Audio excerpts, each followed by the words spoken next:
Mathilde!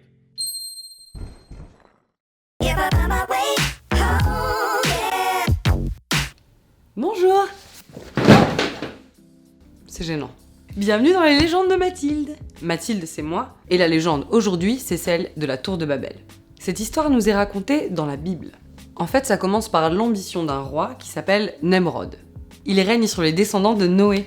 Noé, vous savez, le mec qui a sauvé tous les petits animaux sur son arche. Nemrod, il a l'idée de construire dans sa ville, qui s'appelle Babel, une tour assez haute pour qu'elle atteigne le ciel, c'est-à-dire le trône de Dieu. Autant vous le dire tout de suite, c'est un échec.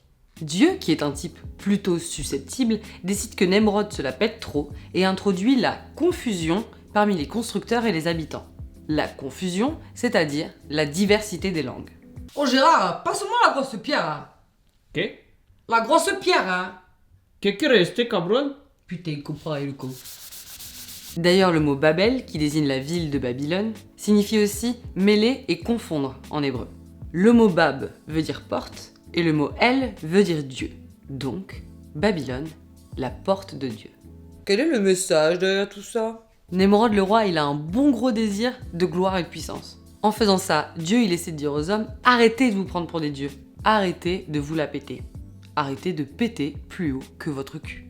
Je vois vraiment pas pourquoi. Mais c'est aussi une légende qui montre la nécessité de se comprendre pour réaliser de grands projets. En gros, dans cette histoire, les hommes opposent à la puissance de Dieu une puissance équivalente, la force collective. Voilà, je collective. Hey les gars, de la cohésion. Plus qu'un châtiment, la multiplication des langues est une chance pour l'humanité. La diversité est plus riche que l'uniformité.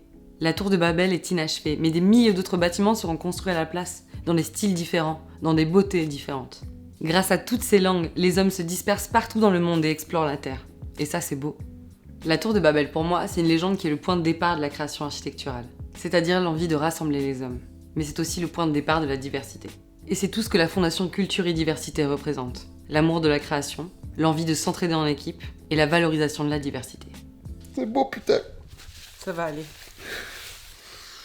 J'espère que vous en savez plus maintenant que quand j'ai commencé à parler. À bientôt sur ma chaîne. Regardez les autres vidéos et abonnez-vous pour la prochaine.